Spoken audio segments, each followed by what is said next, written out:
Hey there, wonderful folks. This is Mentor Shelley coming to you, wanting to make sure that you are a better version of yourself professionally as you go into the marketplace and share your value for a fee.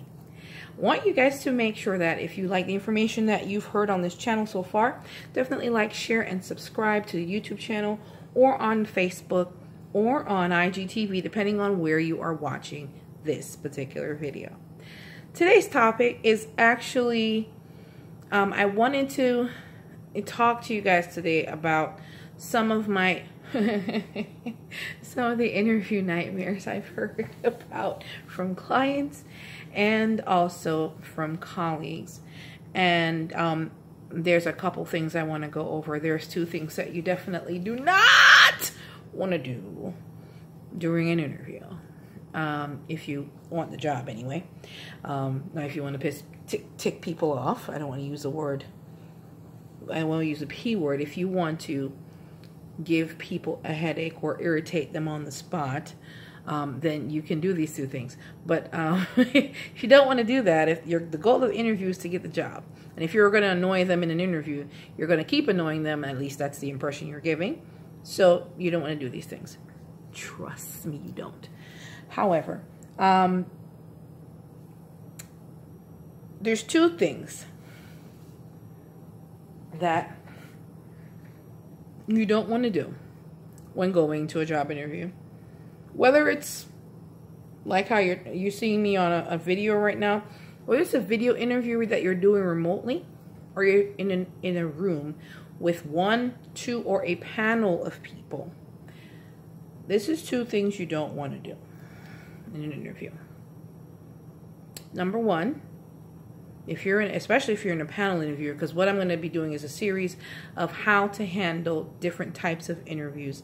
That'll be coming up either later on this week or next week. That'll be a series, like a 4 or 5 part series that I'll be going over maybe the next week or so.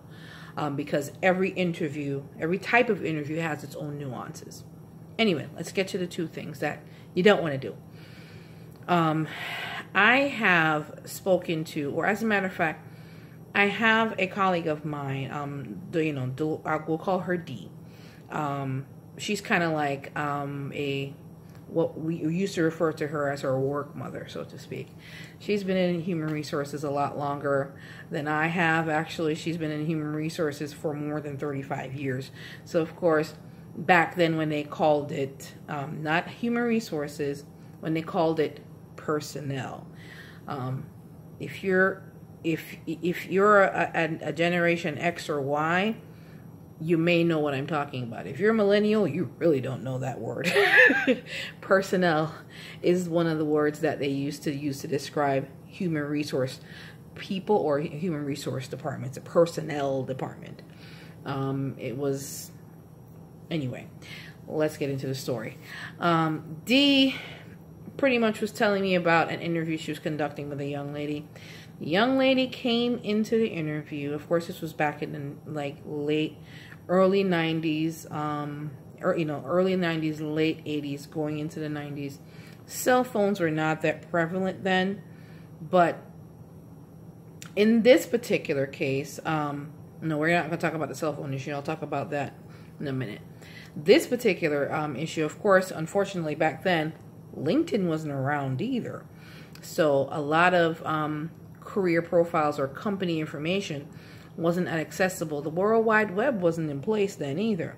So it was a little bit harder for you to get information. But there were still ways for candidates, if you're interviewing for a particular position, to find information. There may be periodicals, there may be magazines, microfiche. Back in the day, microfiche at the library.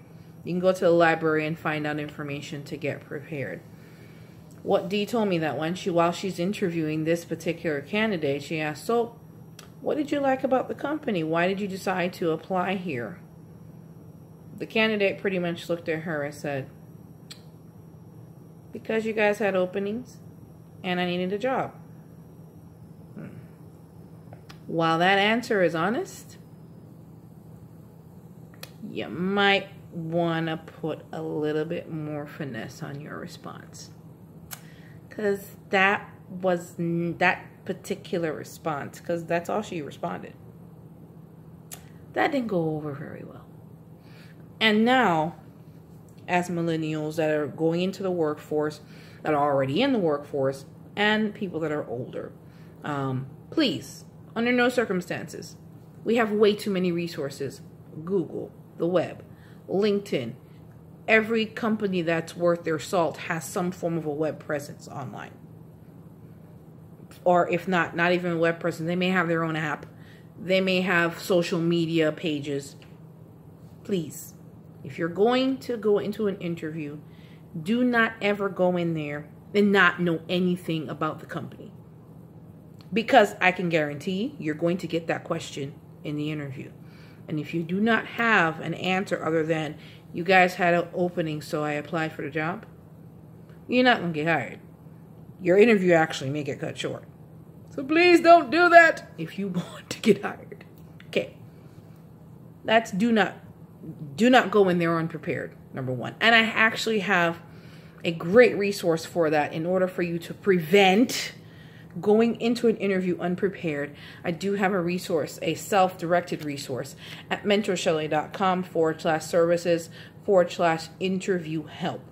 That goes over the criteria that you need to have in place before you set foot in that interview or before you turn the screen on, depending on what kind of interview it is. Do not ever, okay, all right, I'll get off my soapbox. Second thing, in this day and age, everybody has at least 1 or 2 cell phones. What I will say is this. Your cell phone does not belong in your interview. If you have it in your purse, don't put it on silent. Turn it off. Better yet, leave it in the car. You do not want, in any way, shape, or form, for that phone to distract you from your next career opportunity. But one of the worst things, and one of the worst interrupters, yes, it seems mild, is for the phone to ring while you're answering questions or while you're having this job interview. Because number one, it shows that you did not take the time to turn the phone off or to put the phone on silent. Yes, because vibrating in purse is just sometimes just as loud. Or shutting down any distractions so you can give the attention to your interviewer, their undivided attention, because that phone is going to distract you and the interviewer, or interviewers, I should say. And that's not going to look very good for you as far as your interview.